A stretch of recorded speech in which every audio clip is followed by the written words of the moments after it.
Hey, what is up guys? Welcome to another video. So in this video we are going to be replacing the driver's side CV axle on my 7th gen Nissan Maxima 2011. So the reason I'm replacing mine is because about a week ago, well now a week and a half ago, it was during my busiest time before the puzzle car show, because I had to do a whole lot of stuff for my biggest event of the year. So I didn't have time to replace it, but I did have the parts ordered. So I got OEM CV axles. I got the driver's side and passenger side. Passenger side is fine. Just the outer, which is this portion that connects to the wheel hub and all that, that's going bad. So when I'm like driving very slow, you hear a clicking noise coming from the driver's side. And then also when I'm turning at slow speeds, you hear it. And then there's also vibrations coming from this side of the vehicle. Everything's brand new, but the CV axle is not brand new. So, and also how I am, even though there's nothing wrong with my passenger side, I'm still gonna go ahead and replace both sides. Now, I'm not doing both in this video. It's gonna be two separate videos. One's gonna be driver's side, the other one's gonna be passenger side. And I also know that y'all like seeing how much stuff costs.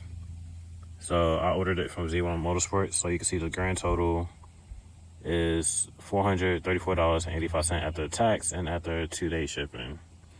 Now, Value Vantage is remanufactured parts. This is their alternative to pretty much, I guess, to tackle the aftermarket parts, so they can make their money. So these, let's go back to this so I could give you accurate details. So the driver's side was $175.72, and the passenger side was $175.72. So came out to a grand total of $368.44. And then, like I said, at the sales tax and today's shipping, came out to $434.85. So part number for the driver's side is C91019N00JNW. So you're going to need jack stand, you're going to need a jack, a crowbar, and then as we progress with the video, I'll tell you all the other tools you will need. So I'm gonna turn the car around because in my area, a lot of people, when I'm recording, some people is honking. If you watch a few of my previous videos, you always hear somebody honking and stuff just to say hi.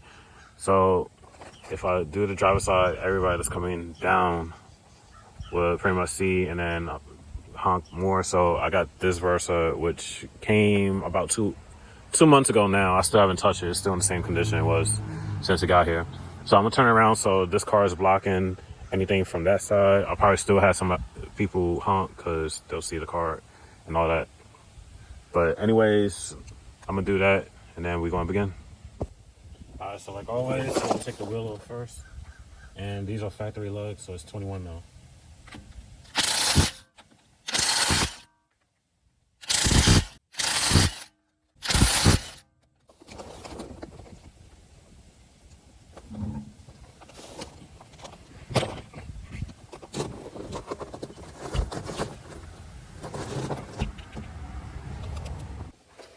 All right, now we're gonna switch to 18, and you're going to need a 19 mil wrench. So 19 goes in the back, hold that in place, and then the front is an 18.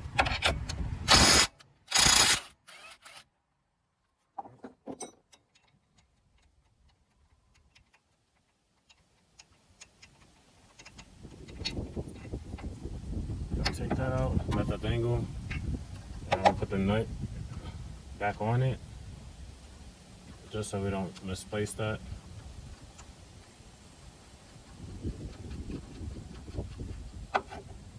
Let that hang.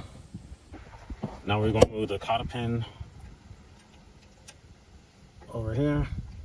So just bend it outwards. Try to get as straight as you can. And this one too, I would not recommend reusing it. Make sure you get brand new cotter pins. I'm pretty sure some comes with the new CV axle I got Haven't looked inside yet, but we'll find out. All right, got that out. And I believe this is a 32. Yes, 32. So I'm gonna switch to that. This shouldn't be a problem either, because like I said, everything here is brand new.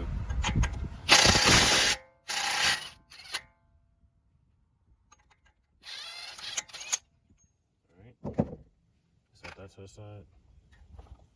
And then, all right, we want to remove this clip right here that holds the brake hose to the strut. So you're gonna use like a flathead, or you can use like a pry tool and just gently press to get that clip out. Don't put too much pressure, otherwise it's gonna go flying. So I'm gently gonna do each side.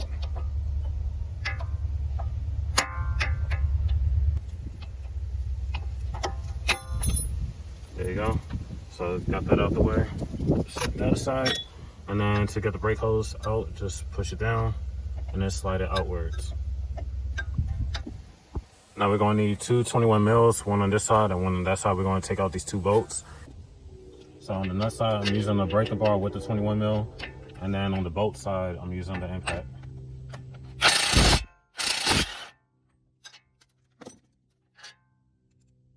Make sure I put the nut on top of that bolt. Set that aside, and then we're going to do the bottom one. The same procedure.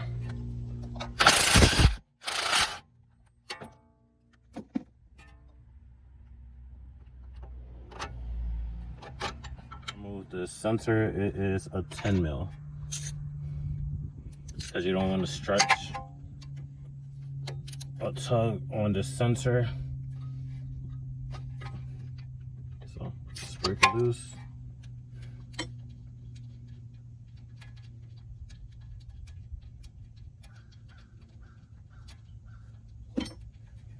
Take out that sensor, set that to the side, and I'm gonna put the 10 mil back inside here.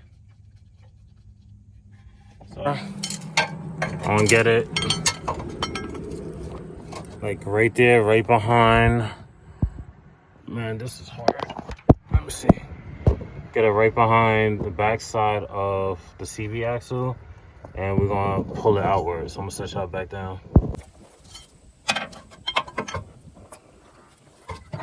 All right, it's out. All right, so I'm gonna open this, take out the axle. So it does come with a new powder pin. I'll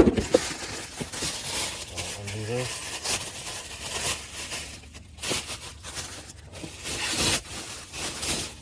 We're gonna take this off. All right, so we're gonna get a new one.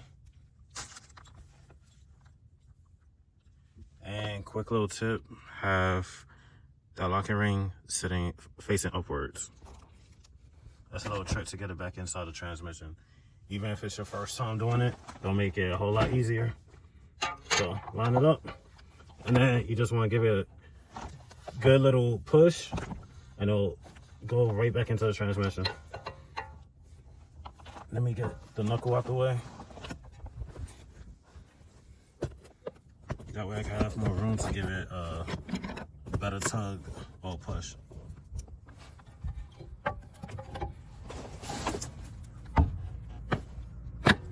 Alright, it's in. I'm not sure how well the camera and the mic picked that up, but let me flip y'all around. Alright, so there you go. So that's how it's supposed to sit in the transmission. So it's fully in, and luckily no fluid came out.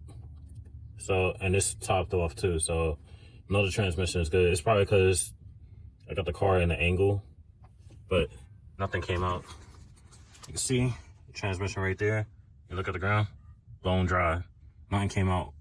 It's probably how I had the car angled, or how it's sitting. But yeah, so now it's fully in. Hopefully the microphone picked up that click. So now we're gonna get the nut off on this. Take this protective cover off.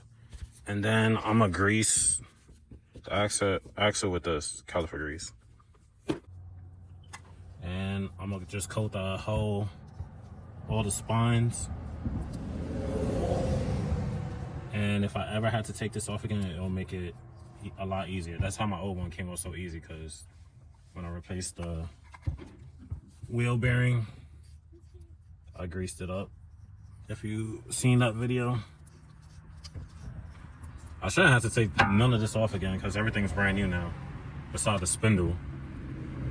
The spindle is the only thing that's original. Everything else is brand new in here. And everything's under 5,000 miles since they got put on. Alright, so it's fully coated. Now we're gonna feed the other end back into, the spindle's already greased up, so I don't have to worry about greasing in there. So just gonna slide that back in. Like so.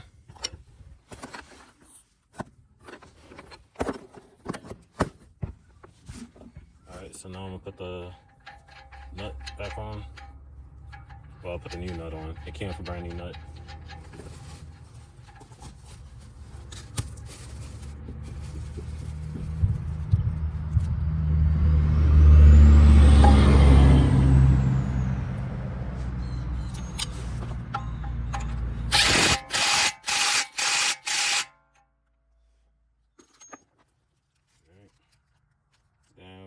Now going to put the new cotter pin back in. You do not want to reuse your old cotter pin, and it comes with a brand new one. So feed it through, and then I'm gonna split the end with a flathead to make it easier. So now I'm just gonna hold the top side on bend one direction.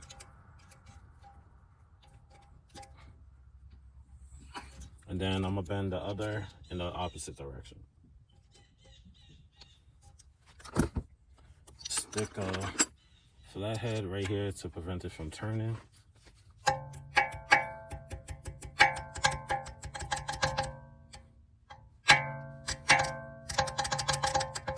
And I'm making sure I'm only tapping this. I'm not hitting the axle.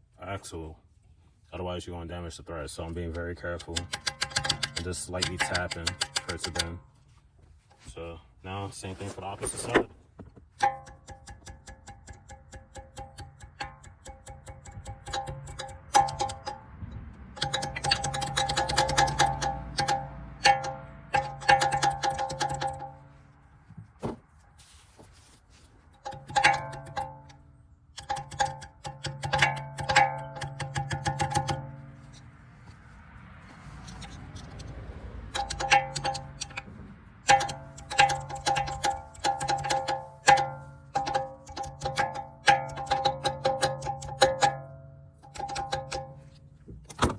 Alright, that's back in. Now we're gonna put the brake line back through. Set it right there. And then you wanna slide the clip in, and then lightly tap it till it locks into place. That's so. Now we're gonna put the 2 bolts and nuts back in to hold the spindle back into the strut.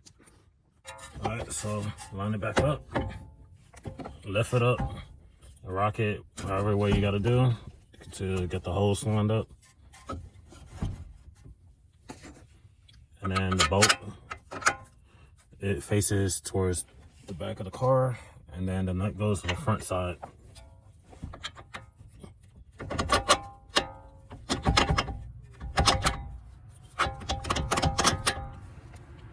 Now put our nuts on the opposite side.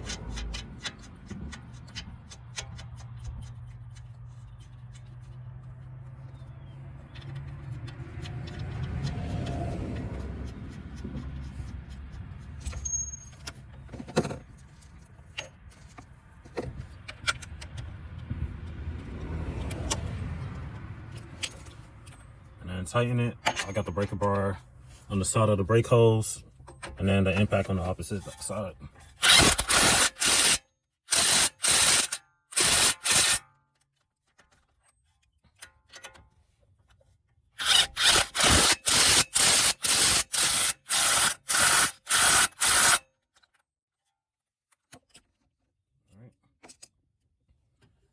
then we're gonna put our little speed sensor, well, wheel sensor back in. I'll show you the orientation it's supposed to be as well. I just got it out the way just so I'm not accidentally damaging or creating a short.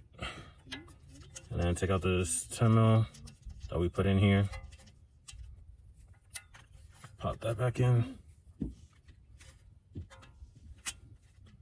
And then put the 10 mil back in.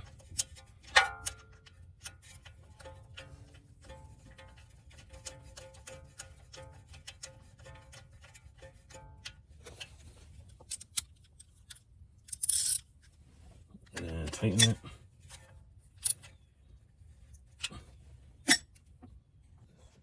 Alright, so that's the orientation of the sensor for the wheel.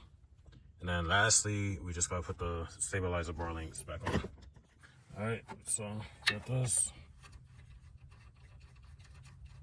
Take the nut back off. Put it back in.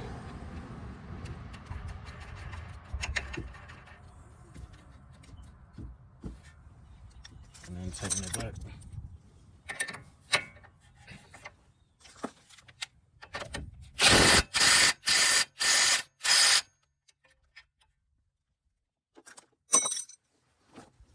And voila. That's where you place your driver's side axle on a 7-gen Nissan Maxima. So, reason I was replacing it, because I was getting vibrations from the side. It was clicking noises at slow turns. And also, the boot was cracking and ripping over here. So that's why I was replacing my driver's side. Now, there's nothing wrong with the passenger side. That one's perfectly fine. But the type of person I am and how I work on cars, I don't just replace one side. If one side's going bad, I'll just sit there and go ahead and do both sides. So I'm also going, as soon as I throw this wheel back on, I'm going to do the video for the passenger side, but it's going to be 2 separate videos. One for the driver, which is this one. And then the upcoming video is going to be the driver's, passenger side. So that's it for this video. Like, comment, subscribe. See you in the next one. Peace.